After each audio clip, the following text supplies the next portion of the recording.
É muito precioso a gente cantar louvor ao Senhor e cantar essas palavras que são tão significantes.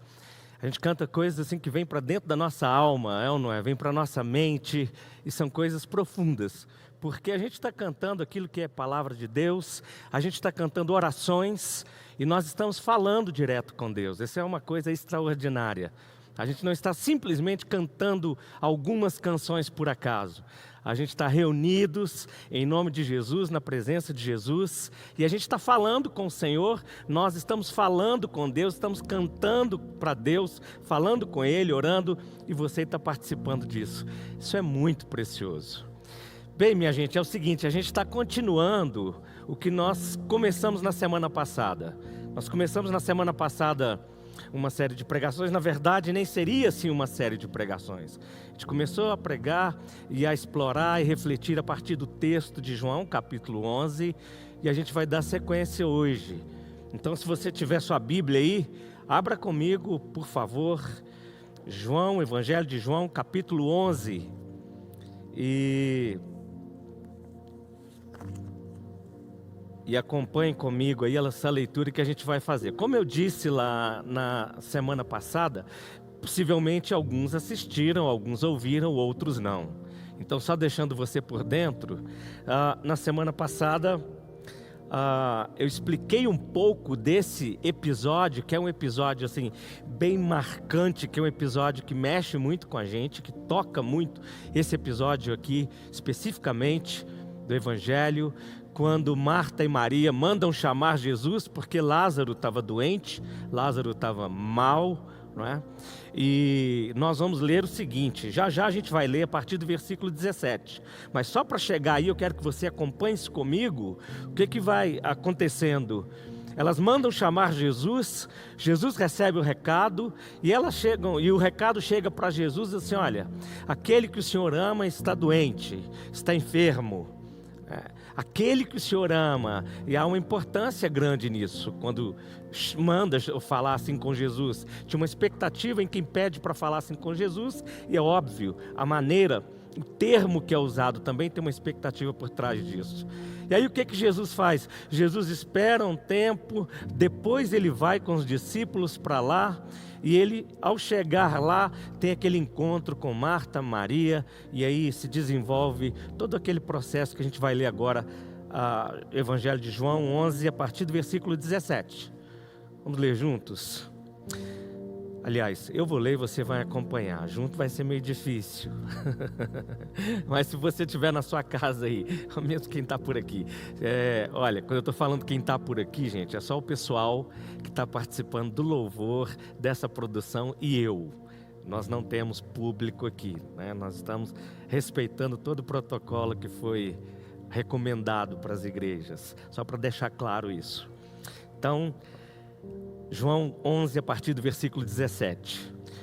Quando Jesus chegou, encontrou Lázaro já sepultado havia 4 dias. Ora, Betânia ficava mais ou menos 3 quilômetros de Jerusalém.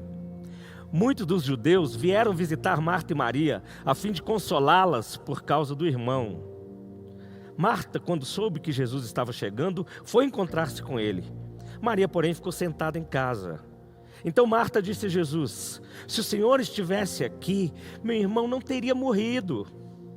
Mas também sei que, mesmo agora, tudo que o Senhor pedir a tudo que o Senhor pedir a Deus, Ele concederá. E Jesus disse a ela, seu irmão há de ressurgir.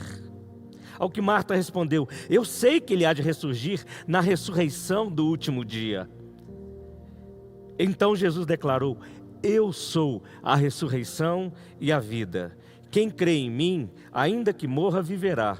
E todo que vive e crê em mim, não morrerá eternamente. Você crê nisto? Marta respondeu, sim, Jesus. Eu creio que o Senhor é o Cristo, o Filho de Deus que devia vir ao mundo, ou o Messias. Versículo 28, depois de dizer isso, Marta foi chamar Maria, sua irmã, e lhe disse em particular, o mestre chegou, está te chamando. Versículo 29, quando Maria ouviu isso, levantou-se depressa e foi até ele, pois Jesus ainda não tinha entrado na aldeia, mas permanecia onde Marta o havia encontrado. Os judeus que estavam com Maria em casa e a consolavam, vendo-a levantar-se depressa e sair, seguiram-na, pensando que ela ia ao túmulo para chorar. Quando Maria chegou ao lugar onde Jesus estava, ao vê-lo, lançou-se aos seus pés, dizendo: se o Senhor estivesse aqui, meu irmão não teria morrido. Quando Jesus viu que ela chorava e que os judeus que a acompanhavam também choravam, agitou-se no espírito e se comoveu e perguntou: onde vocês o puseram? Eles responderam: Senhor, venha ver. Jesus chorou. Então os judeus disseram: veja o quanto ele o amava. Mas alguns disseram: será que ele, que abriu os olhos ao cego, não podia fazer com que Lázaro não morresse? Jesus, agitando-se novamente em si mesmo, foi até o túmulo, que era uma gruta em cuja entrada tinha colocado uma pedra. Então Jesus ordenou: tirem a pedra. Marta, irmã do falecido, disse a Jesus: Senhor, já cheira mal, porque está morto há 4 dias. Jesus respondeu: eu não disse a você que se cresce, veria a glória de Deus? Então tiraram a pedra. E Jesus, levantando os olhos para o céu, disse: Pai, graças te dou porque me ouviste. Eu sei que sempre me ouves, mas falei isso por causa da multidão presente, para que creiam que tu me enviaste. E depois de dizer isso, clamou em alta voz: Lázaro, vem para fora. Aquele que tinha morrido saiu, tendo os pés e as mãos amarrados, com ataduras e o rosto envolto num lenço. Então Jesus lhes ordenou: desamarrem-no e deixem que ele vá. Muitos dos judeus que tinham vindo visitar Maria, vendo o que Jesus havia feito, creram nele. Vamos orar mais uma vez? Eu dou sempre ênfase nesse momento, é um momento especial, porque é palavra de Deus, não é minha palavra, não é o meu discurso que faz a diferença, conquanto através do discurso, da pregação, de tudo isso, Deus possa agir. Mas acima de tudo, nós precisamos da iluminação do Espírito Santo. E é falar com Deus. Eu quero sugerir que você, onde você está agora, que você ore para que Deus dê uma palavra para você, específica para você. Algo dele, do coração dele, que seja traduzido, você tenha discernimento, entenda que isso vem dele para você. E ao mesmo tempo eu quero pedir a vocês, aqui e aí onde você está, que ore por mim também, é claro, pela pregação dessa palavra. Vamos orar mais uma vez. Te agradecemos mais uma vez, Senhor, porque a sua bondade se manifesta nesse dia, ela se renova, sua misericórdia, sua fidelidade, e nós estamos firmados nisso. Mais uma vez, nós abrimos a palavra do Senhor, lemos o texto bíblico e temos um desejo sincero de ouvir a voz do Senhor. Eu oro para que o Senhor nos livre de toda distração da mente, toda distração das emoções, de qualquer coisa. E o Senhor nos ajude a compreender sua palavra, a ouvir sua voz. E que o Espírito do Senhor visite cada um, onde está, como está agora. E o Senhor traduza a sua voz para a mente, coração, para o espírito de cada um, em nome de Jesus. Amém. Então a gente vai dar sequência àquilo que a gente começou na semana passada. Nós falamos sobre crer é um caminho. Na verdade a gente está falando sobre isso, que crer é um caminho. Nós temos considerado algumas coisas, é uma questão séria. Quando a partir desse texto, por exemplo, da ressurreição de Lázaro, a gente está falando sobre fé e sobre crer, não é só uma observação ou mais uma palavra apenas sobre crer. Tem algo específico que tem a ver com a minha vida e com a sua vida. A vida ela é assim, a vida ela é uma estrada. Já tinha gente que cantava nessa longa estrada da vida: vou correndo e não posso parar, é ou não é? Então, muita gente deu uma sombrinha aí, foi só um pequeno problema técnico aqui, a gente segue. Mas a vida é uma estrada, e mesmo assim a gente considerando a vida como uma estrada, a vida cristã, a fé, é uma jornada. E desse aspecto a gente vem considerando ou eu tenho considerado desde a semana passada, que a gente precisa caminhar e caminhar bem na vida e na jornada da fé. E para caminhar bem nessa jornada, nós precisamos crer bem. E o que é crer bem? É crer apropriadamente, crer da maneira de Deus, crer da maneira da palavra de Deus.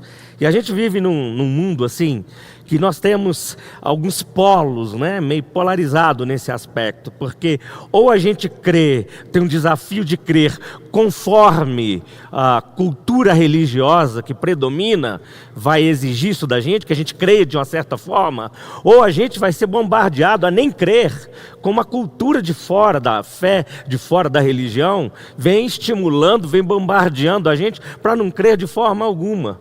E a gente está falando exatamente sobre crer.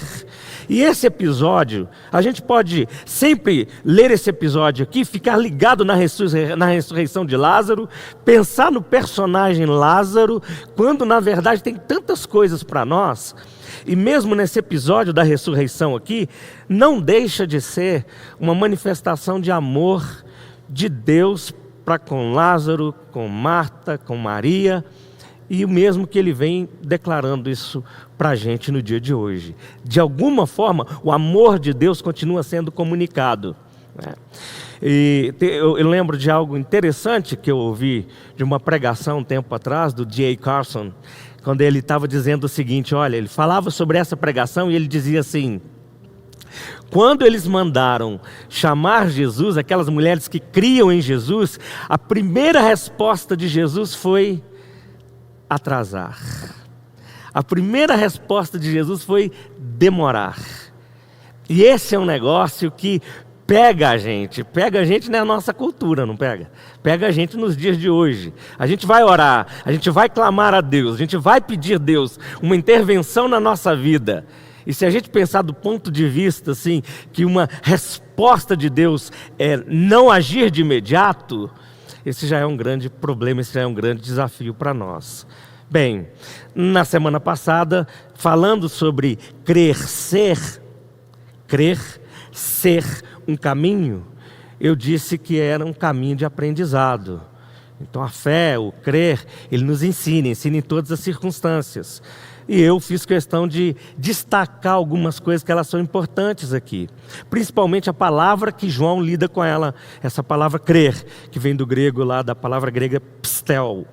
E eu disse que só no Evangelho de João, essa palavra, ela aparece 98 vezes. E eu estava destacando isso aqui. E destaquei também que nesse trecho só que a gente leu, ela aparece 8 vezes. Por quê? Porque é o desafio da fé, é o desafio de caminhar crendo.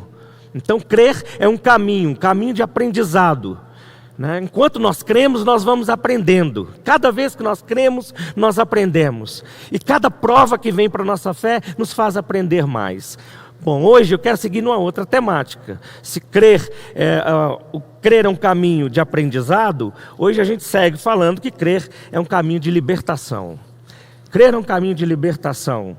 Versículos 25 e 26 do texto que eu li, se você quiser acompanhar comigo aí, Jesus diz assim: eu sou a ressurreição e a vida.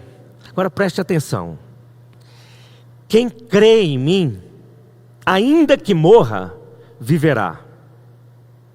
Todo que vive e crê em mim, não morrerá eternamente. Eu vou repetir isso. Quem crê em mim, ainda que morra, ele está falando com Marta o seguinte: olha, ainda que morra, ou seja, seu irmão está morto. Quem crê em mim, ainda que morra, viverá. E depois ele diz: e quem vive, ou seja, quem está vivo e crê em mim, não morrerá eternamente. Eu não sei se você entendeu o que está sendo dito aqui. E a profundidade desse negócio, a hora que ele fala com Marta. E eu vou falar de novo. Quem crê em mim, e ele disse antes, ainda que morra, como está morto seu irmão, viverá. E aquele que vive, você que vive, Marta, Maria e todos os outros que ali estavam, e os discípulos dele, que vive e crê em mim, não morrerá eternamente. Agora a gente está falando sobre o caminho de libertação. Porque fé na palavra de Deus é sempre o chamado para a libertação. E isso é importante que a gente saiba disso. Jesus não estava aqui simplesmente só tentando ou apenas consolando Marta. É um negócio muito interessante ver como é que é essa reação, né? A reação de Marta e Maria, embora elas cheguem falando a mesma coisa, parece que elas tinham chegado à mesma conclusão, e elas chegam falando a mesma coisa para Jesus quando encontram com ele. Então, quando Marta chega e encontra Jesus, ela vira para ele e diz assim: Senhor, se o Senhor tivesse aqui, meu irmão não teria morrido, Senhor. E aí ela dá uma consertadinha, né? Logo depois ela fala assim: eu sei que tudo que o Senhor pedir a Deus, Ele vai conceder, né? E aí Jesus olha para Marta e diz assim: seu irmão vai ressurgir. Olha só, aqui começa já um desafio de libertação. Libertação talvez da própria mente, libertação da compreensão, aquilo que os discípulos eram desafiados sempre, a compreender o que Jesus estava falando e a compreender o que Jesus estava fazendo, assim como nós hoje. Deus está fazendo alguma coisa e nem sempre a gente entende o que Ele está fazendo. Ele vira para Marta e diz assim: seu irmão vai ressurgir. Aí Marta dá uma resposta como uma boa mulher judia ortodoxa. Ela vira para Jesus e fala: Senhor, eu sei que Ele vai ressurgir no último dia, na ressurreição. Jesus olha bem para ela e fala assim: então deixa eu te dizer uma coisa, eu sou a ressurreição e a vida, e aquele que crer em mim, ainda que esteja morto, viverá. Ele vira para Marta e diz o seguinte: você crê nisso? E aí Marta diz para Jesus o seguinte: eu creio que o Senhor é o Messias, o Cristo, o Filho de Deus. Ela não estava entendendo tudo completamente, mas mudou agora, porque agora começa uma chamada para crer e ser liberto. E é essa chamada que eu quero compartilhar com você hoje, e continuar nessa sequência aqui do Evangelho. É essa chamada que a palavra de Deus faz para a gente, todas as vezes que nos chama a crer. Todas as vezes. A gente tem uma ideia de que a fé, como eu disse na outra semana, tem que ser aquela coisa mágica, não é? Nós cremos e tem que ser uma palavra mágica, uma atitude meio mirabolante para ver as coisas acontecer. E eu estou chamando você para entender, à luz da palavra de Deus e da relação com Jesus, de que essa fé é um processo. E na Bíblia, desde o Antigo Testamento ao Novo Testamento, chamar para crer é um processo de libertação. Por quê? Porque o ser humano, ele é assim, o ser humano vive aí angustiado. O ser humano, você agora está aí com as suas angústias, com a sua tristeza, com as suas ansiedades, com os seus desafios, com a sua enfermidade, com tudo isso. E dia a dia na nossa vida, a gente quer uma saída para alguma coisa. É ou não é? A gente quer uma saída, a gente quer um livramento, a gente quer uma solução para alguma coisa. Mas desde o Antigo Testamento, tem uma conexão bíblica que a gente não pode perder, de que a fé é essa chamada para andar, para crer e ver Deus nos libertando. Olha só, um comentarista bíblico que eu estava lendo, ele observando sobre como funcionava a fé no Antigo Testamento, o significado da fé lá no Antigo Testamento e qual a perspectiva disso, ele observou o seguinte: Moisés era um líder, ele citando a condução do povo de Deus, saída do povo de Deus lá do Egito para o deserto, Deus conduzindo o povo, todo o propósito dele e todas as coisas que vieram a acontecer, os desafios, as guerras, as catástrofes todas. Ele diz o seguinte: Moisés era um líder para uma salvação cujo caminho era o caminho da fé.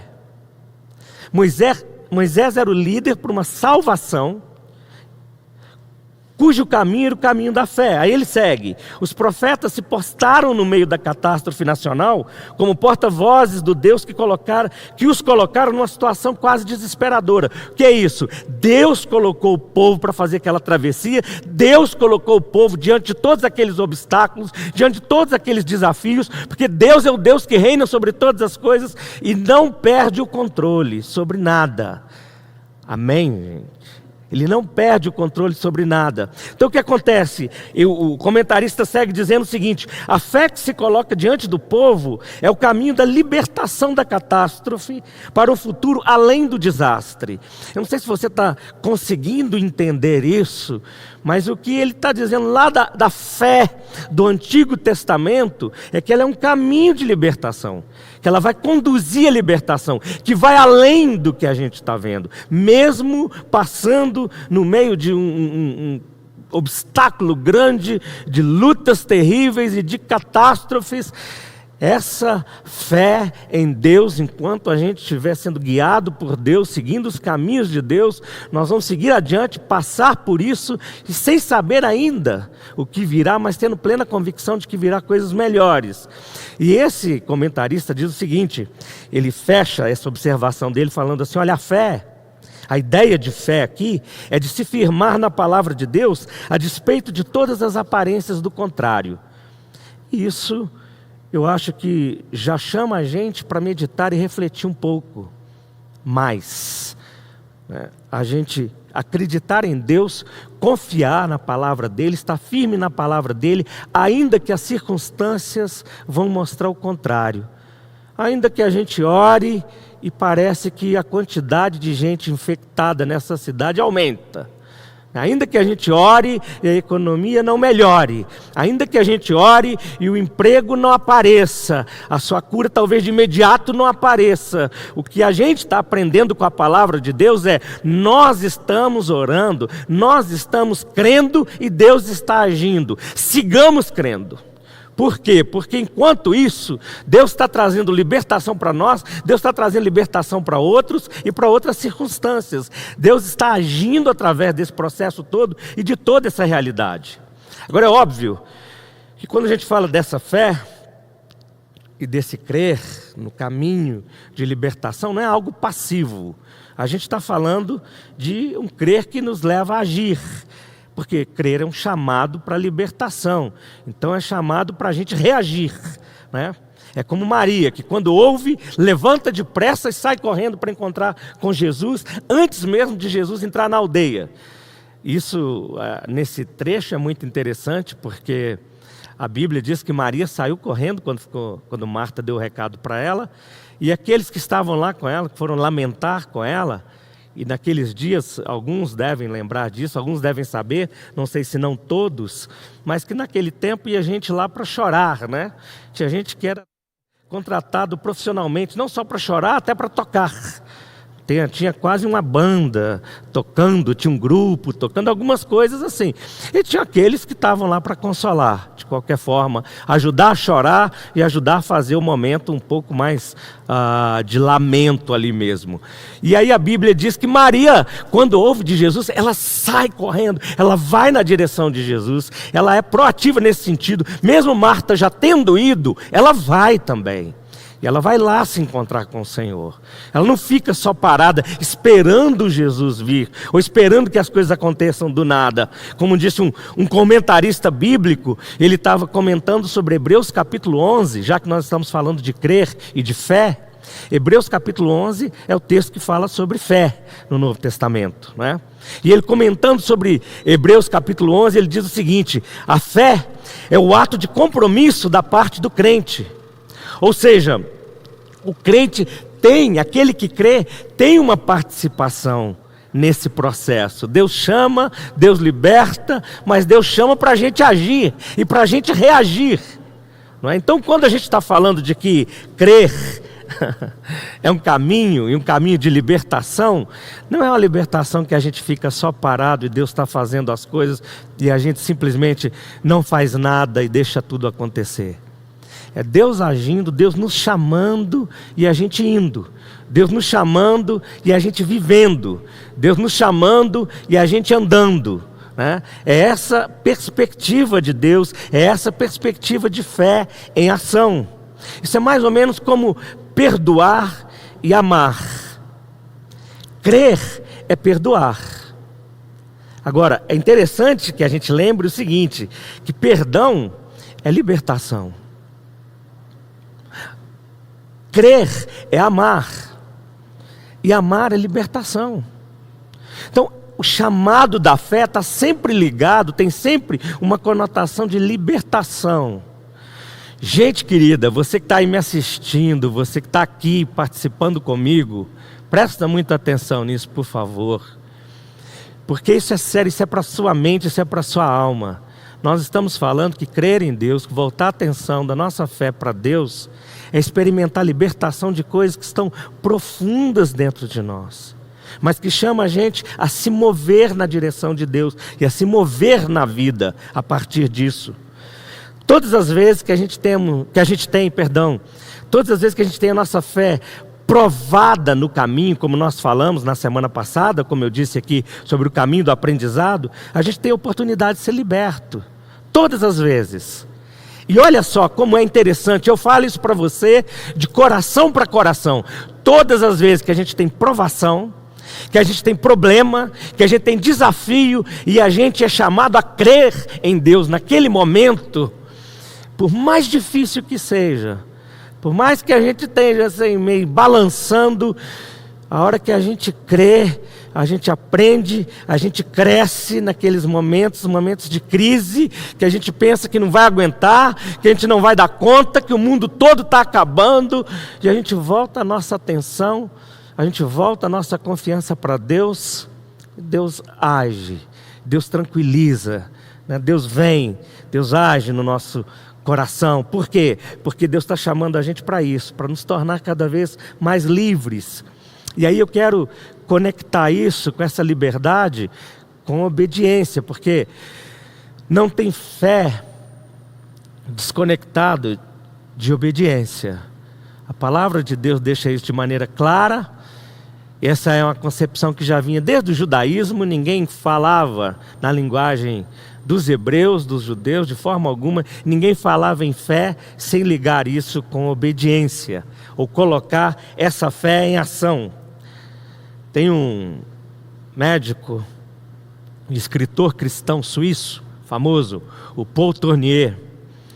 Ele é autor daquele livro Culpa e Graça. Mas ele falou o seguinte: a coisa realmente importante da vida, preste atenção, não é o afastamento dos erros, mas a obediência de fé. Eu vou repetir isso. A coisa realmente importante da vida não é o afastamento dos erros, mas a obediência de fé. Pela obediência, a pessoa é guiada passo a passo a corrigir os seus erros, visto que nada vai lhe ocorrer se não puser a caminhar. Caminhada de fé. Crer de maneira certa, agora eu estou comentando e levando isso adiante com você, é que crer de maneira certa também liberta a gente de uma mentalidade que é limitadora. Tira a gente de uma mentalidade limitadora e coloca e direciona os nossos pensamentos para a potência ou para o poder de Deus. Hoje, se você olhar por aí, você vai ouvir muitas pessoas falando sobre crenças limitantes. Muitos falam sobre isso.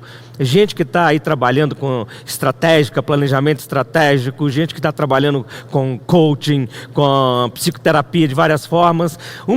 Dos obstáculos que eles vão falar é sobre crenças limitantes. Mas quando eu estou falando aqui sobre mentalidade limitadora, eu estou falando sobre aquele que não consegue ver o novo de Deus e não consegue perceber ou assimilar que Deus pode fazer algo novo. Eu citei o comentarista bíblico aqui antes, que disse que a fé é o ato de compromisso do crente, e esse comentarista ele segue dizendo o seguinte: olha, a fé é o ato de compromisso do crente, ao passo que a esperança é o estado da mente dele. É a nossa mentalidade de poder praticar a fé, de poder colocar isso em prática, livres, libertos, não só para crer intelectualmente aqui, mas libertos para agir. Eu não sei se eu posso dizer apenas fã, né? Não sei se essa é uma palavra que agrada a todos, que vai soar bem no ouvido, aos ouvidos de todos aí, mas se tem algo que me inspira, a espiritualidade de Francisco de Assis, a espiritualidade franciscana.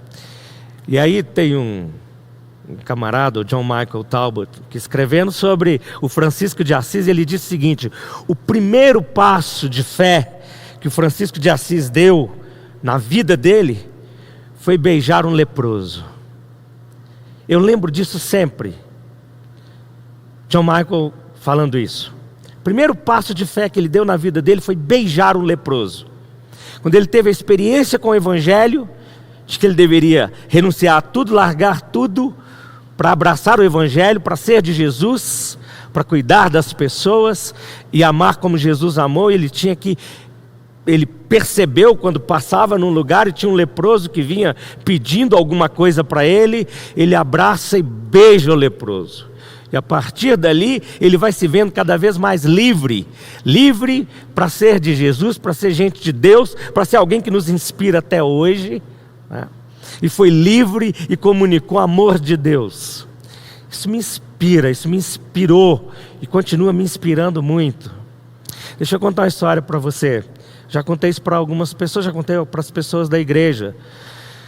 Mas teve uma noite, eu estava muito angustiado, isso no ano passado, muito angustiado, um daqueles dias que você está assim, eu sou a pior pessoa do mundo, não é? É um pouquinho daquela coisa, não é beicinho, não é? Mas é um pouquinho daquela coisa de eu sou a pior pessoa do mundo, ninguém gosta, tudo aquilo. E em algumas noites aí, eu dei umas saídas por algumas regiões dessa cidade. Quando eu falo noite, é tarde da noite, depois das 11, depois de meia-noite. Comecei a dar uma saída e conversar com alguns andarilhos aí das ruas da cidade e alguns moradores de rua também. Numa noite dessas, eu e minha esposa, nós saímos juntos. E aí quando a gente estava indo para um lugar específico, onde eu sabia que sempre, vez por outra, eu encontrava alguns andarilhos por ali. A caminho daquele lugar, eu disse para minha esposa, eu falei para ela, olha, sabe o que eu gostaria hoje? O que eu mais gostaria é de receber um abraço de alguém. Na verdade, eu estava falando de abraço de alguém diferente. É óbvio que eu estava com a minha esposa do meu lado, que tem minha família, mas alguém diferente, alguém que pudesse vir e me dar um abraço sem ser negociado. Eu queria ser acolhido. E aí nós chegamos num bairro aqui de Belo Horizonte e paramos o carro num lugar. E aí na calçada tinha um rapaz deitado sobre a mochila lá, e ele estava com a cabeça na mochila, ele estava dormindo, e eu mostrei para minha esposa assim, o rapaz, e a gente viu outras pessoas, mas ele logo acordou e veio conversar com a gente, veio perguntar o que a gente estava fazendo ali, e assim, um rapaz boa pinta, estava lá deitado na dele, na boa. E nós olhamos para ele e falamos, eu estou aqui, a gente só veio para ver algumas pessoas e ver como são as coisas. E ele disse, estou resumindo a história toda, ele falando de onde veio, por que ele estava ali, tinha andado muito, mas naquele dia e naquela noite especificamente, ele estava muito sozinho. Muito sozinho. E ele respondeu para nós. Na verdade, ele fez a pergunta já respondendo. Ele fala, sabe o que vocês vieram fazer aqui? Vocês vieram por causa de uma pessoa solitária. Eu sou solitário. E eu tinha dito para minha esposa isso, eu estava me sentindo solitário quando eu fui para lá, no carro. E aí ele disse assim, tudo que eu gostaria agora é de receber um abraço. Você pode me dar um abraço? E o que eu tinha dito a caminho daquele lugar foi exatamente isso. Eu disse, tudo que eu gostaria de receber era um abraço. Quando ele me pediu abraço, eu abracei e ele me abraçou. Nós nos abraçamos com a minha esposa ali do lado, nós nos abraçamos. E o seguinte, nenhum dos dois queria soltar o outro. Porque tinha um calor, tinha assim uma coisa divina naquele lugar, sabe? Que foi assim, eu tinha de alguma forma convicção dentro do meu coração que eu estava ali para dar o abraço. E eu tinha assim a convicção muito grande de que aquele negócio era um negócio de Deus mesmo. E eu falei para ele falou, olha, eu acho que você veio aqui só para dar esse abraço mesmo em mim. E eu falei, não, você não imagina. Eu acho que eu vim aqui só para ganhar esse abraço de você. É esse tipo de coisa que Deus vai proporcionando para a gente à medida em que a gente crê. Eu sei que a partir daquele dia, daquela noite específica, várias coisas começaram a trazer mais liberdade no meu coração. Eu sei que Deus começou a libertar várias coisas dentro da minha mente e dentro do meu coração a partir daquela noite, a partir de um abraço a alguém que está à margem, que está marginalizado, que não está sabendo nada do que eu estou passando, a não ser do que eu creio. E depois, é claro, acabei me identificando assim como pastor, como a gente crê, a conversa vai longe, mas é esse tipo de coisa, a gente crê, a gente dá o passo e Deus liberta. Deus liberta a gente de coisas que a gente nem imagina. Deus liberta a gente da solidão. Deus liberta a gente dos nossos complexos. Deus liberta a gente dos nossos traumas. Essas coisas que a gente vem trazendo por aí, mas a gente acha que ela não pode julgar na fé, não pode julgar isso na relação com Deus. Quando na verdade o que a gente aprende aqui com Jesus é o contrário. O que a gente aprende aqui com Jesus é qualquer circunstância, ainda que seja a própria morte, nós estamos aí diante de Deus e nós podemos crer em coisas muito maiores. Antes de libertar Lázaro, Jesus teve, na verdade não é que teve, Jesus acabou libertando outras pessoas ali. Ele libertou Marta de alguma forma, mostrou para ela que não era só o jeito que ela cria, né? Que ele ia muito além. Libertou Maria também, por saber que a expectativa era muito maior do que ela, e do que ele ia fazer, era muito maior do que a expectativa dela. Agora tem algo que eu queria chamar a sua atenção, que é muito interessante nesse texto, em 2 versículos, você vai ver versículo 33 e versículo 38 aqui do texto que a gente leu, tem uma expressão que são vários comentaristas concordam, que elas, na maioria das versões, elas não são bem traduzidas. Versículo 33 do texto que a gente leu, diz assim, quando Jesus viu que ela, Maria, chorava, e que os judeus que a acompanhavam também choravam, agitou-se no espírito e comoveu. Aí no versículo 38, você vai ver o seguinte, Jesus agitando-se novamente em si mesmo, dá uma ideia de que Jesus ficou muito tocado com o choro. Agora eu queria que você prestasse atenção, por quê? Porque a palavra que ele é usada, que é uma palavra grega, embrimessato. Essa palavra grega, ela indica, ela significa ficar indignado, irado ou bufar como expressão de ira. Ficar indignado, irado ou bufar como expressão de ira. Então quando fala que Jesus ficou agitado, ele ficou irado com o que ele viu. E olha que coisa extraordinária, a gente não consegue ver isso, porque a gente pensa o seguinte, Maria estava ali chorando, ele olha para os judeus chorando, então ele também chora. Na verdade Jesus chorou, porque ele estava indignado ao ver o fruto do pecado, o sofrimento, a dor, a morte. Ele chorou por isso, ele chorou de indignação, com aquilo que ele viu, que o pecado fez e faz no ser humano. Ganha outra conotação na cabeça da gente, não é?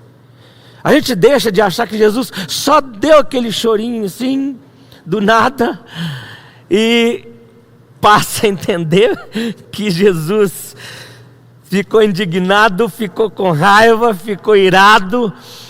Ele olha para aquela situação toda e a gente não consegue imaginar isso. Porque quando a gente lê, fica uma coisa quase romântica, é ou não é? Fica uma coisa assim, Jesus chorou, coitado. Quando na verdade o choro dele foi o choro de Deus, olhando a situação de quem estava no lamento, quem estava com a dor, quem estava com o sofrimento, por causa do pecado, porque é o pecado que gerou isso. A morte é salário do pecado, e ele veio ali para anunciar que ele é a ressurreição, que ele é a vida, que ele está acima de tudo isso. E a partir dali o que acontece? Aí ele manda tirar a pedra. Ele tira a pedra. Ele estava falando para eles agora o seguinte: remova os obstáculos, creiam, ajam com confiança, a despeito do tempo que a morte já estava imperando ali. Porque Marta chega para ele e fala assim: já tem 4 dias, não é? 4 dias, já está cheirando mal. Tem uma tradução que diz assim: já está fedendo o negócio. Por incrível que pareça, tem uma tradução que fala: o negócio já está fedendo. Você já viu aquele ditado, já está fedendo, não mexe mais? Eu acho que é um pouco por aí. Sabe como? O negócio está cheirando mal, Senhor. Já tem 4 dias que ele morreu. E Jesus falou: tira a pedra. Tira a pedra. Precisava ter uma ação ali agora, que é remover os obstáculos. E remover os obstáculos estava com eles, não estava com Jesus mais. Com Jesus era dar ordem. E ele quis que removesse os obstáculos. E logo depois que remover os obstáculos, Jesus deu a ordem divina de maneira específica. Qual foi a ordem divina? Jesus disse: Lázaro, guarda isso. Jesus disse: Lázaro, vem para fora. E você vai pensar o seguinte: bom, tem novidade nenhuma, é Lázaro que estava morto. Mas há uma concordância assim, geral de muitos, que ele precisava falar Lázaro. Porque se Jesus não tivesse falado Lázaro, todos os mortos sairiam das sepulturas. Se ele só falasse: vem para fora. Por isso que ele precisava falar Lázaro. Sabe o que é isso? Isso é um Deus pessoal. Isso é um Deus que se revela assim, o poder dele. Você anda, você caminha, você crê e a libertação é sua. Não é uma coisa coletivizada, não é de massa. É para você. Lázaro, né? Estava cheio de gente morta, tem sepulcros. Ele chama Lázaro. Primeira vez que eu ouvi isso, eu fiquei imaginando um punhado de mortos-vivos vindo na direção, né? E ele chama Lázaro e vem, o indivíduo sai lá de dentro, todo enfaixado, de todo jeito. E aí Jesus diz: olha, desamarrem ele. Eles desamarram e ele fala: desamarrem e deixem que ele vá. Sabe o que é isso? Jesus estava dizendo o seguinte: tira as amarras, porque agora ele está livre. Tira as amarras, que agora ele está livre.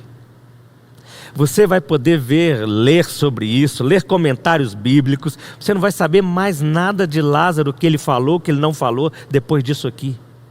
Não teve papo, como é que foi a vida do lado de lá, ou não teve, teve ou não teve. O negócio foi: deixa ele ir. Deixa ele ir. Se tem uma coisa que Jesus faz quando a gente crê, é que ele nos liberta. E uma das melhores coisas que pode acontecer conosco é ser livre no coração. As pessoas podem forçar para nos prender por fora, mas elas não conseguirão nos prender no coração se Jesus nos libertar.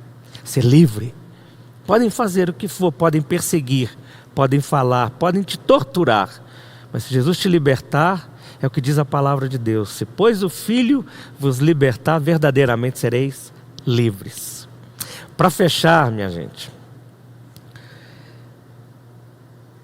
eu queria citar uma frase da Cecília Meirelles, que ela disse o seguinte: liberdade é uma palavra que o sonho humano alimenta. Não há ninguém que explique e ninguém que não entenda. Olha que bonito. Liberdade é uma palavra que o sonho humano alimenta. Não há ninguém que explique e ninguém que não entenda. Jesus é a fonte da nossa libertação. É nele que a gente busca. Se a gente buscar andar de mãos dadas com o Senhor, dia a dia, Ele vai nos libertando. Crer é um caminho. Crer é um caminho de aprendizado. Crer é um caminho de libertação. E na semana que vem a gente vai conversar um pouco sobre o caminho de revelação de Deus. Vamos orar? Ore aí por você. Se Deus tiver falado alguma coisa com você, se você tiver sentido, ouvido, entendido uma palavra, uma frase, o que quer que seja de Deus, converse com Ele agora. Senhor, obrigado pela sua palavra. Obrigado por tudo que o Senhor fez e o que o Senhor faz. Eu oro por cada pessoa que ouve, que ouviu, que assistiu e ouviu essa reflexão nesse momento, e peço para que o Senhor fortaleça e renove a fé de cada um. de tal forma que aquela libertação que vem pela fé, seja para a mente, seja para relacionamento, seja para o coração, seja para o corpo, que isso aconteça na vida de cada um. Que o Senhor promova isso para a sua própria glória, em nome de Jesus. Amém.